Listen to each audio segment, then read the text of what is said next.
quería hacer algunas observaciones que pueden encontrar más detalladas en este libro, que es todo dedicado al comentario de Santo Tomás al Tratado de los Nombres de Dios de Dionisio, en mi tesis doctoral en filosofía en la Universidad Gregoriana de Roma.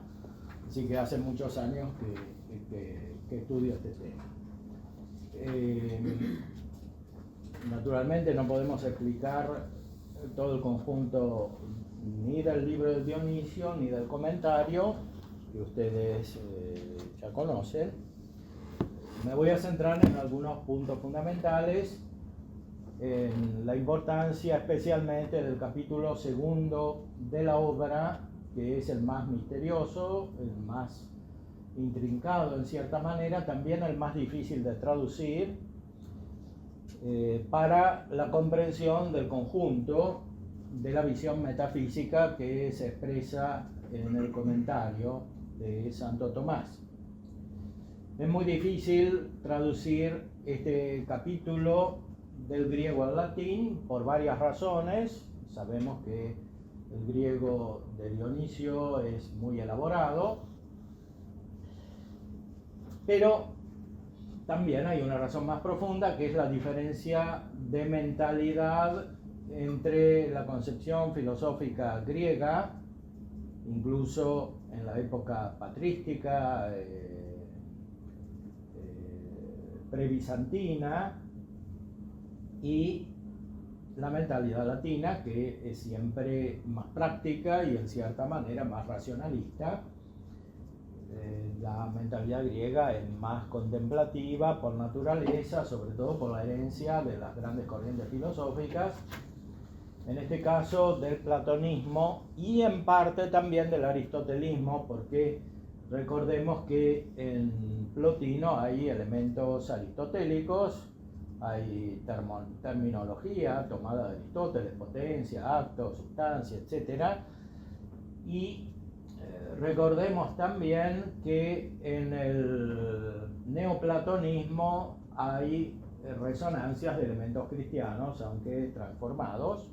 Plotino escribía en griego, pero en Roma, donde estaban los cristianos que también celebraban la liturgia en griego. Entonces hay una interacción muy intensa en el pensamiento antiguo entre las diferentes corrientes, interacción que no está del todo estudiada desde el punto de vista filosófico y teológico. Entonces, de cualquier modo, la concepción filosófica y teológica radicada en la cultura griega es naturalmente más contemplativa, y la latina es más práctica, más dirigida al derecho, a la organización política, etc. Eso tiene resonancias profundas en la mentalidad y se refleja, por ejemplo, ya en las primeras traducciones latinas de Ilduino y de Scoto Eriúgena en el Renacimiento carolingio, cuando el emperador recibe los manuscritos como un regalo y se ponen a traducirlo. Claro, las primeras traducciones son muy oscuras porque no entendían del todo lo que quería decir Dionisio. Después llegan las versiones más elaboradas, cuando ya los latinos, los mismos dominicos, habían llegado a las partes orientales de la cristiandad, a Grecia, ¿no? Ahí estaba el famoso Guillermo de Moerbeke, que era dominico y tradujo la metafísica de Aristóteles al latín. Pero antes que eso estaba la traducción de un tal Juan Sarraceno, que se esforzó por comprender el lenguaje de Dionisio y encontró una dificultad especial en el capítulo segundo. Y la dificultad consiste en distinguir adecuadamente no solo lo que pertenece a la teología trinitaria, a la distinción entre las personas divinas, sino también y sobre todo lo que pertenece a la distinción entre las perfecciones o los atributos divinos. Juan Sarraceno, en su traducción latina, simplifica el problema. Dice, hay distinciones que corresponden a la Trinidad, hay distinciones que corresponden a los atributos divinos. Y en general, las traducciones latinas siguen ese esquema, menos probablemente la de un autor muy erudito del Renacimiento italiano, Ambrosio Traversari, que parecería ser la traducción más cercana a la índole contemplativa del texto griego del capítulo 2.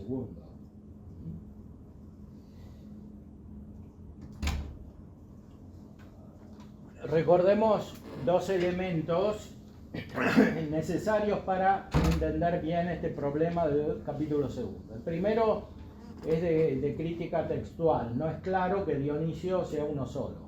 Es decir, que Dionisio, en primer lugar, sea Dionisio, y en segundo lugar, que sea un solo personaje, porque en el texto del corpus de todas las obras de Dionisio hay diferentes estilos literarios y sobre todo hay referencias a una tradición, a la tradición que está entre nosotros, lo cual podría indicar que hay una transmisión de textos en una escuela que podría ser una especie de monasterio formal o informal, ¿no?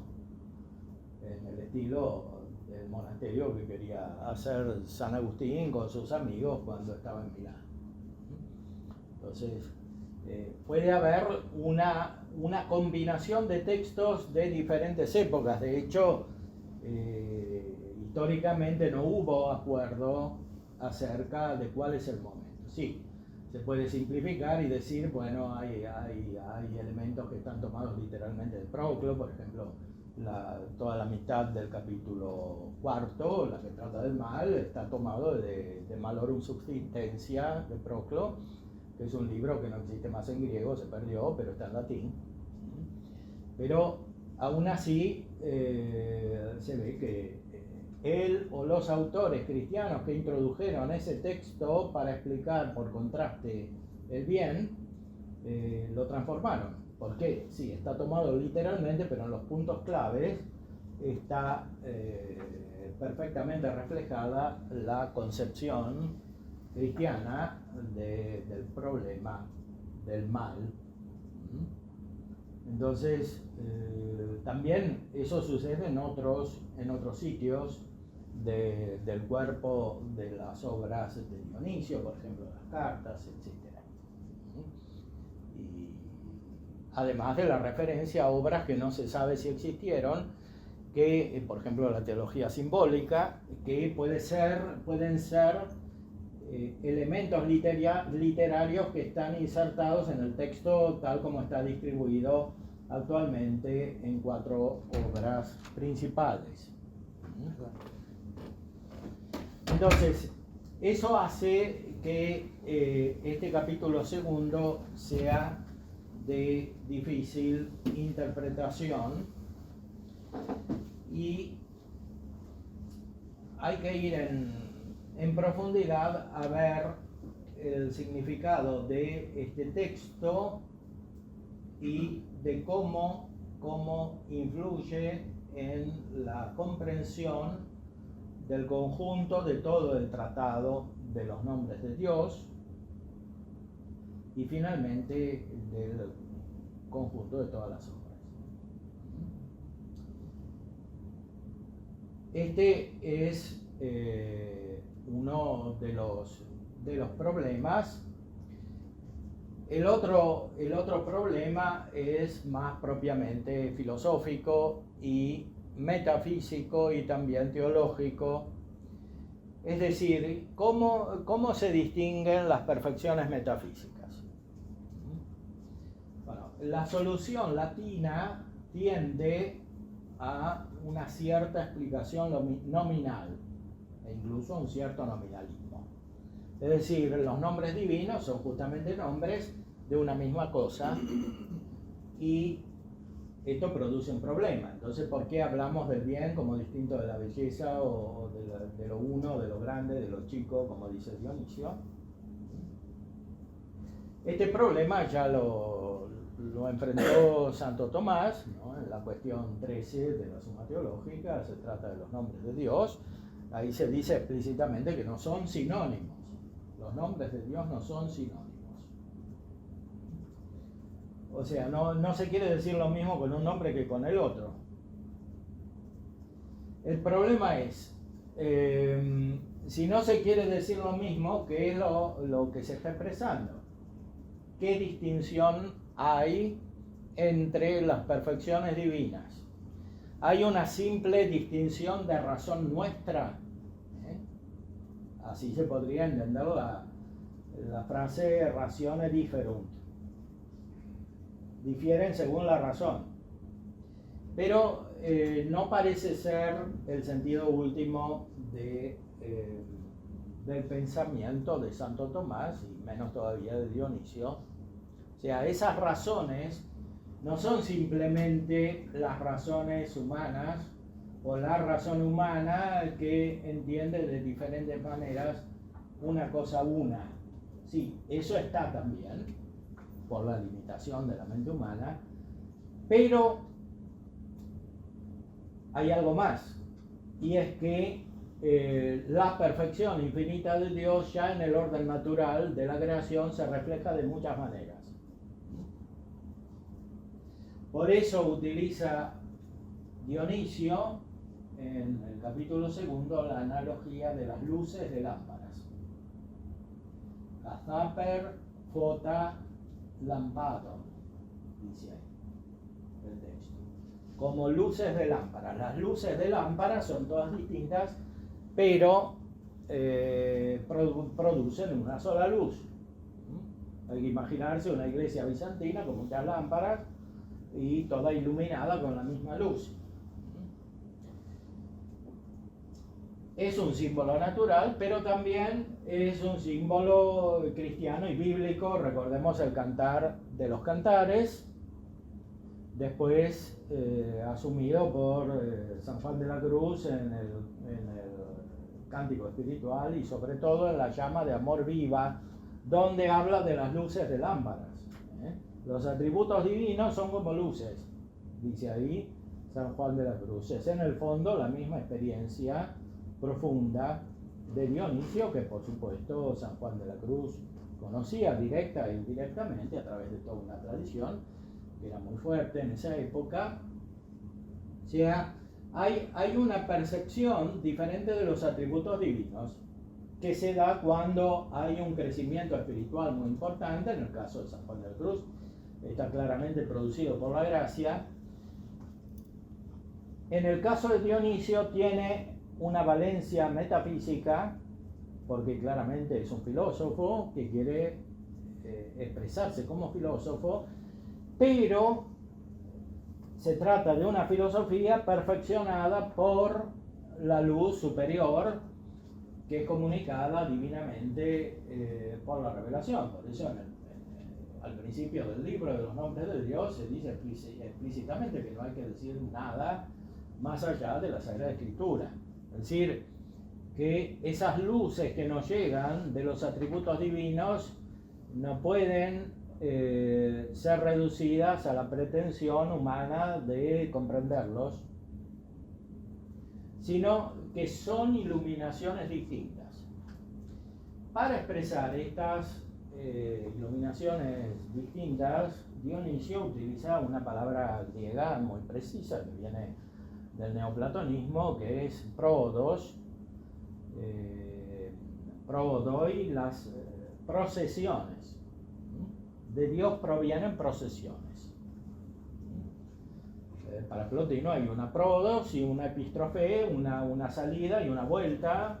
Santo Tomás todavía lo refleja en el principio del comentario de las sentencias, el famoso exitus reditus, una salida de Dios, una vuelta de Dios, y eso se descubre como un método natural en la metafísica, porque Dios es la causa primera, y causa quiere decir no solo causa eficiente, sino también final, y por eso todo sale de Dios y vuelve a Dios.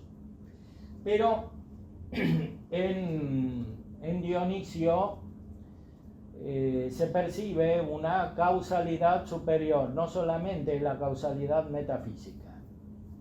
Hay una causalidad que es captada de manera teologal, o sea, a la luz de la Trinidad que se manifiesta.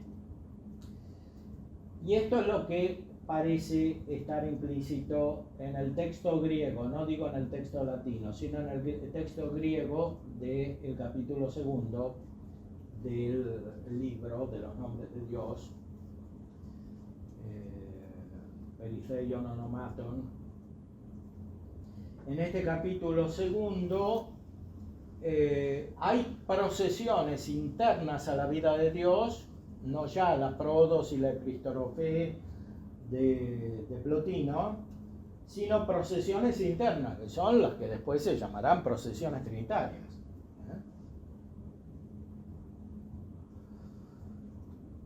Esas procesiones trinitarias tienen una consecuencia en la creación. De hecho, en las cuestiones de la primera parte de la suma referidas a la creación se utiliza la misma palabra neoplatónica, de processione rerum a prima causa, la procesión de las cosas desde la primera causa. Solo que en Santo Tomás no está tan presente la conexión con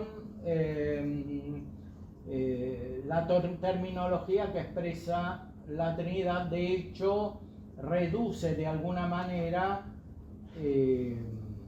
la resonancia trinitaria con el uso de una palabra menos precisa, de una metáfora, que es emanación.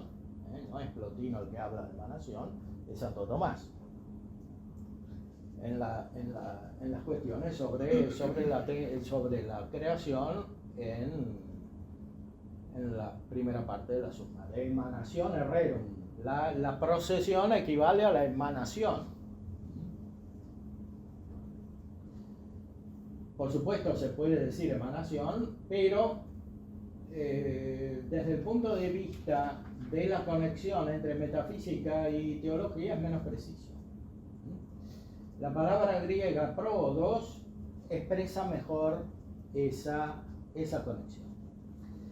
En el texto de Dionisio, entonces, hay una contemplación de las procesiones trinitarias y después, inmediatamente, una contemplación de la consecuencia de esas procesiones, que es la creación.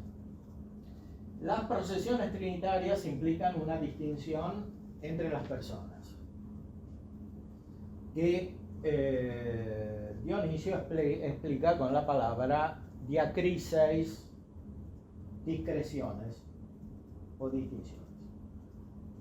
Ahora, esas distinciones tienen una primera consecuencia en la creación. La creación implica una distinción respecto de Dios. Y tiene su raíz en las distinciones divinas, que son últimamente las distinciones entre las personas.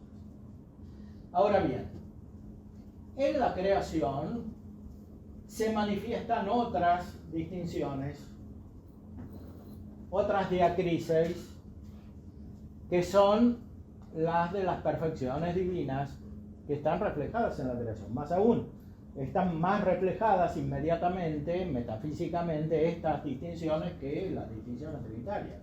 Desde la creación no se puede conocer la Trinidad directamente.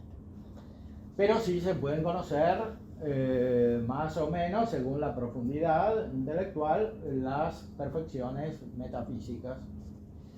Ahora, la distinción entre estas perfecciones metafísicas es iluminada es captada a la luz de la distinción entre las personas. Entonces, de esta manera,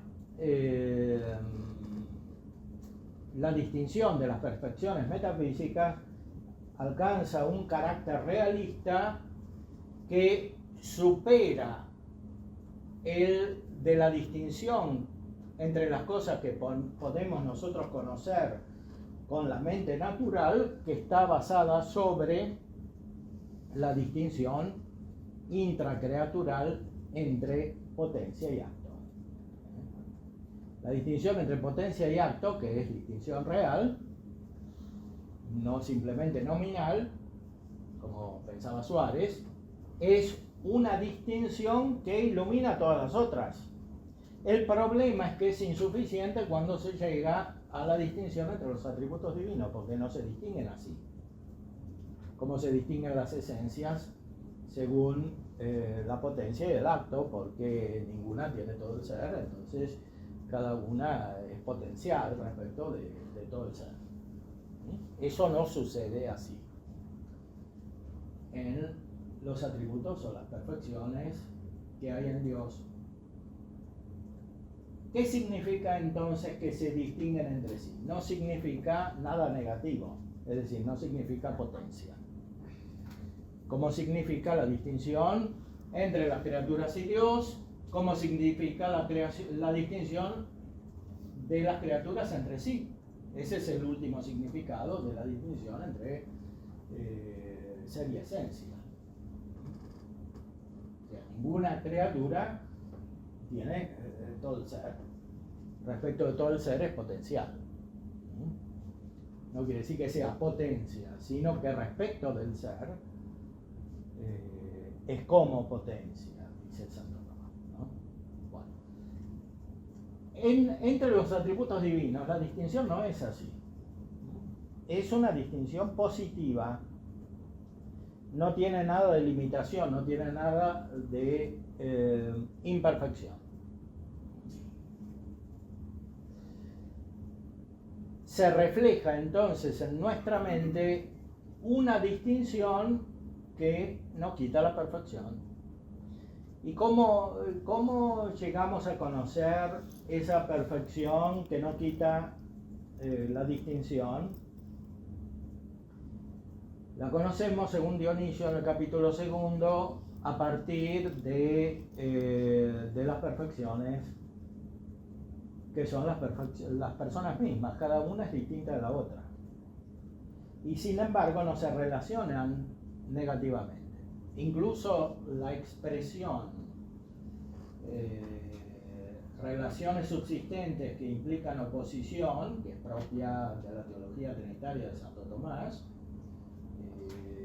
no hay que entenderla según una negatividad creada potencial. Esa oposición es metafórica, significa que cada persona tiene su lugar metafísico o supermetafísico en la Trinidad. Que cada una es lo que es en relación a la otra. De una manera semejante, en el texto griego de Dionisio aparece la distinción entre los atributos divinos. El carácter del texto es muy cercano al de San Juan de la Cruz en la llama de amor viva, cuando se expresa lo más elevado de la experiencia espiritual, de la experiencia mística, que es el conocimiento de los atributos divinos. Ni siquiera dice San Juan de la Cruz de las personas. O sea, en el orden espiritual tiene, en cierta manera, antes la captación de la distinción entre las personas que la distinción de los atributos divinos. Porque efectivamente la distinción entre los atributos divinos se percibe iluminada por la distinción entre las personas. Bueno, esto es lo que parece indicar el texto griego de Dionisio. El problema es que el Santo Tomás no leía el texto griego. Hay algún manuscrito en la Biblioteca Vaticana donde está la letra de Santo Tomás, que se ejercita en hacer alguna traducción del griego al latín, con manuscrito antiguo de varios siglos anteriores. Santo Tomás lo anota arriba y le pone el significado latino, pero no podía entender en profundidad el texto griego. Y tampoco lo entendieron los traductores que él usaba, y especialmente Juan Sarraceno, que es el autor de la versión que utiliza él. Y por este motivo, cuando explica el capítulo segundo, de alguna manera lo reduce a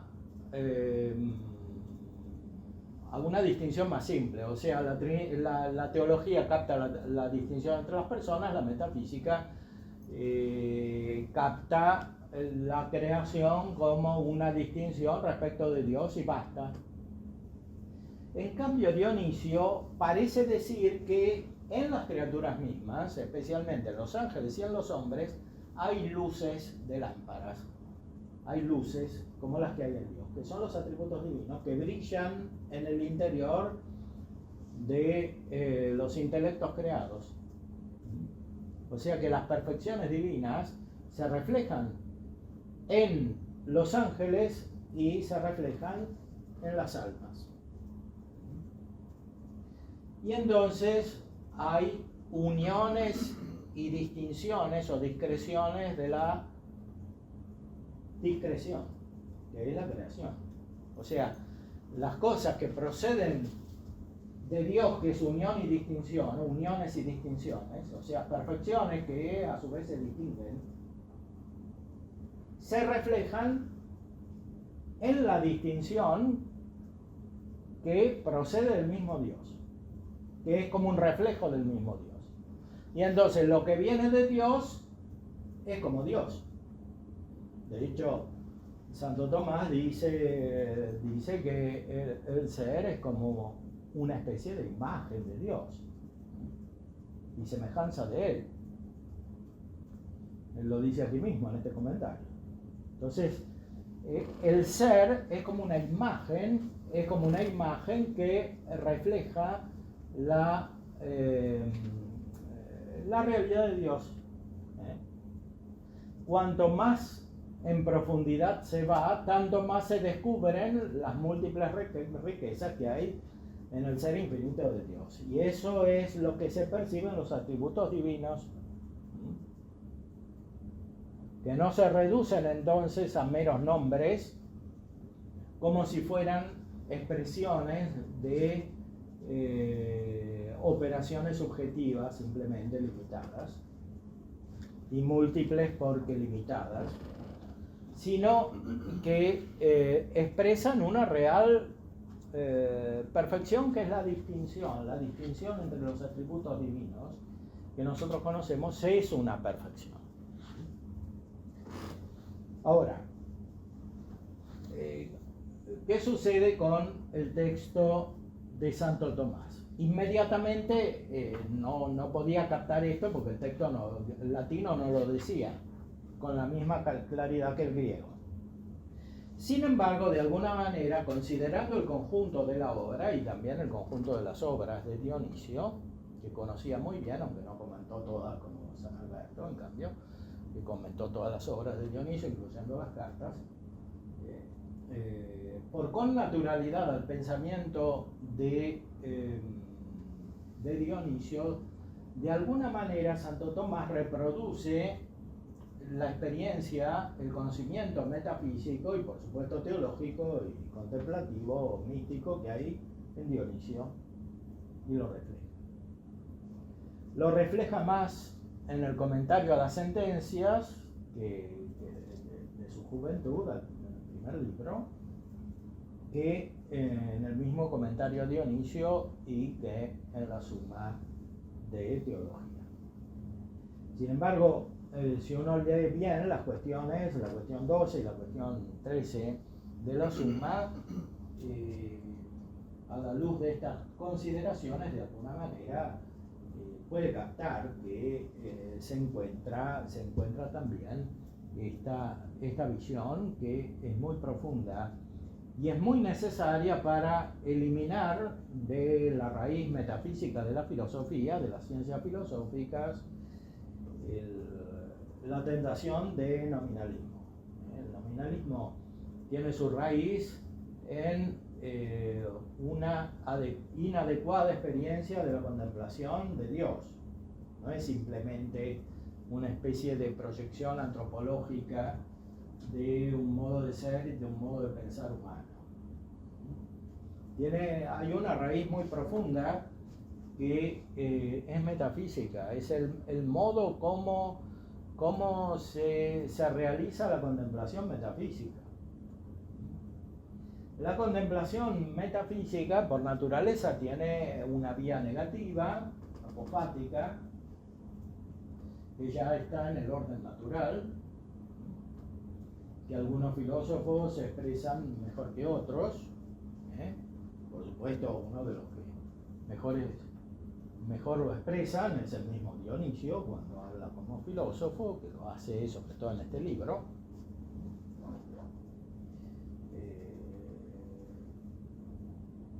Tiene entonces una raíz metafísica que requiere una contemplación muy profunda. Dionisio, en el capítulo 7, dice que a Dios lo conocemos diates agnosías, a través del no conocimiento. Es una expresión muy profunda que no tiene su equivalente en otros filósofos. El mismo Santo Tomás sí la cita a partir del texto latino, pero de algún modo la simplifica. O sea que hay una armonía muy profunda entre el conocimiento y el no conocimiento, que no es una especie de dialéctica hegeliana. Hegel toma esto a través de Proclo, esta visión, y justamente la transforma en dialéctica. No es esto. En esta visión metafísica se mantiene la distinción. Hay una armonía profunda entre esta agnosía, este no conocimiento, y el conocimiento. Esa armonía profunda deriva de la percepción de las distinciones y las uniones, que quiere decir de la armonía profunda que hay en la contemplación de las perfecciones divinas que se ven como distintas,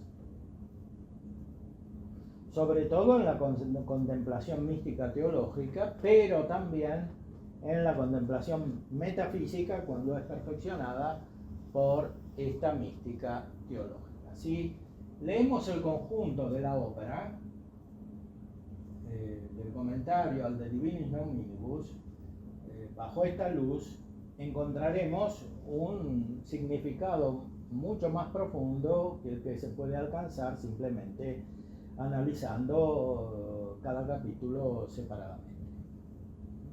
Porque en la visión de Dionisio el conjunto tiene su propia importancia. No es simplemente la suma de la consideración de cada uno de los nombres.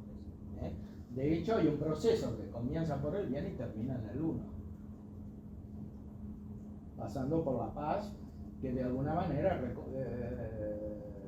recoge todas las perfecciones. No solo las perfecciones directamente divinas, sino las perfecciones divinas que reflejadas en la criatura. Por ejemplo, lo grande, lo chico, el tiempo, el ego. Dios es tiempo.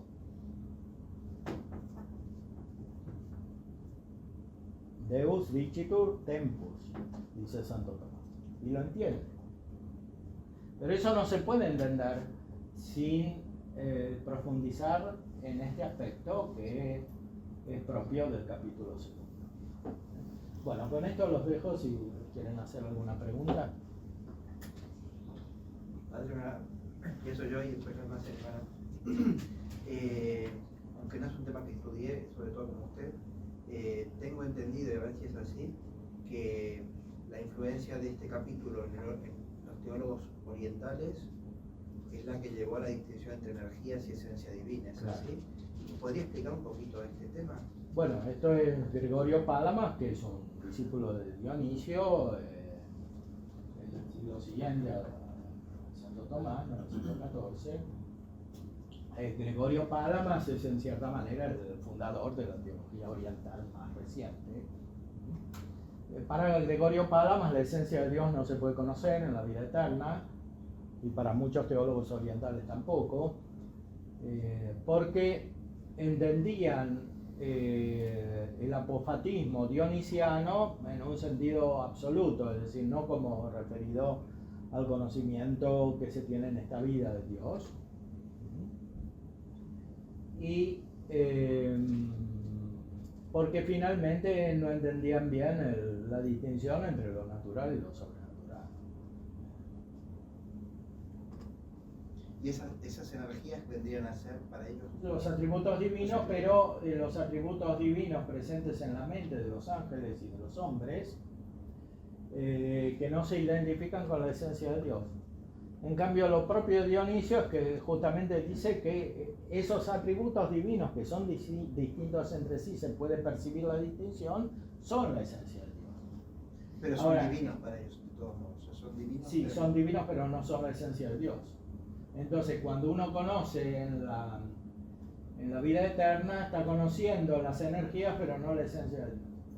Bueno, esa posición, que es inspirada en Dionisio, pero no precisa, fue condenada en París al principio del siglo XIII por los profesores de teología, y Santo Tomás lo recoge con mucha insistencia, ¿no?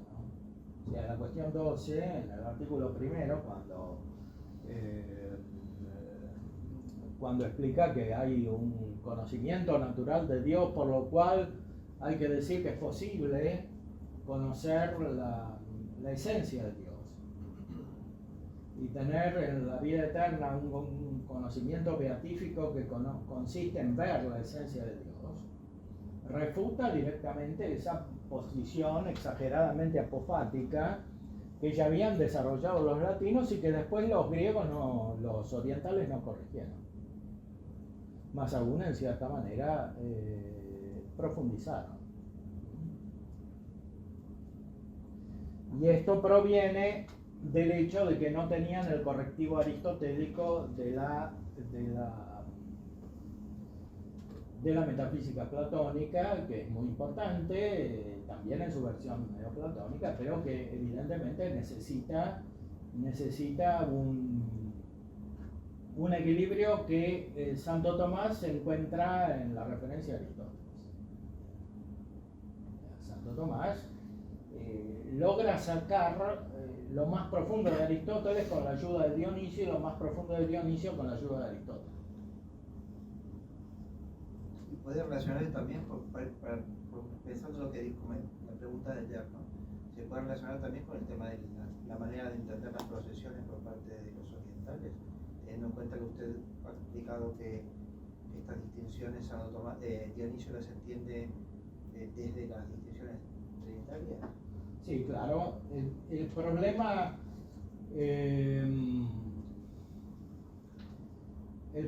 de los orientales es que justamente no teniendo tan claro el influjo aristotélico,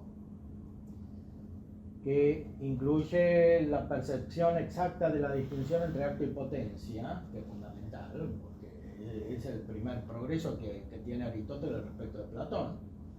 De alguna manera en el neoplatonismo no está del todo considerado ese progreso, aunque sí, los términos están explotinos, etcétera, pero no permean intrínsecamente la metafísica como en Aristóteles. Entonces, esa distinción es la que finalmente permite adecuadamente formular la distinción entre el orden natural y el sobrenatural. que es lo que finalmente permite que se pueda creer que es posible una visión de la esencia de Dios que supera los límites de la naturaleza y que puede haber una potencia en la naturaleza que se cumple de una manera sobrenatural y no solamente natural. La expresión famosa de la cuestión 12, remanebit in nane desiderium naturae, se refiere justamente a esto. Hay una potencia en la naturaleza que se cumple perfectamente en la visión beatífica. Y por eso hay que decir que no es imposible la visión beatífica. Ese deseo natural no es selectivo, eso es lo que quiere decir natural. O sea, es natural hasta donde puede. Si está la gracia, llega a la visión beatífica. Si no está la gracia, llega a la visión metafísica, a la contemplación metafísica, que necesariamente incluye un aspecto apofático, por la limitación del entendimiento creado. Entonces, paradojalmente, el primero que usa la palabra sobrenatural, hiperfios, es Dionisio mismo.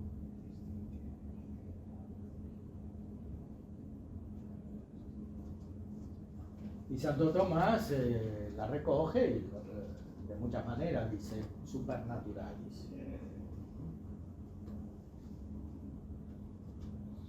Ahora, Dionisio no solamente es más profundo que estos teólogos de la tradición oriental, y que también más profundo que los traductores latinos,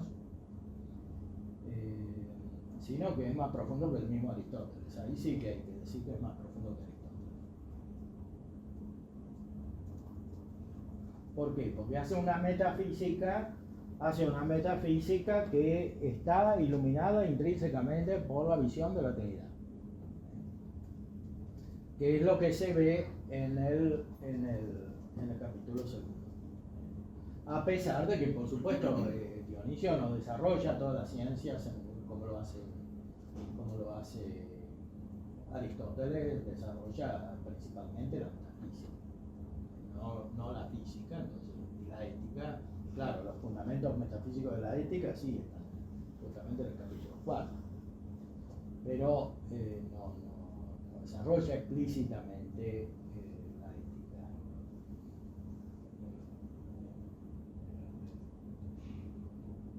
Sí. El paralelismo que he dicho que hay entre los ortodoxos, la posición de Pálamas, por ejemplo, de que con la visión beatífica conoceremos las energías y no la esencia, ¿en qué teólogos latinos se refleja? En los teólogos latinos se da un problema semejante pero inverso, es decir, en los teólogos latinos más recientes hay un problema en la distinción entre naturaleza y gracia. Por ejemplo, en los que siguen a Derivac. Y ahora también parece que en algunos tomistas. Que al final terminan diciendo que Derivac tenía razón. Y el tema es Baltasar, porque Baltasar dice que está Bueno, Dionisio. Baltasar depende de Derivac. Pero quiero decir, respecto de Dionisio, ¿no? Porque Baltasar sí que está la influencia, el estudio máximo del confesor, está Dionisio, y termina hablando de esta kenosis intratrinitaria, la distancia infinita entre las personas. Esto tiene que ver con Pálamas. O sea, es una especie de versión latina moderna y casi posmoderna de la teología oriental. Por otra parte, Baltasar se inspira explícitamente, ¿no?, en la teología oriental, de los rusos más recientes.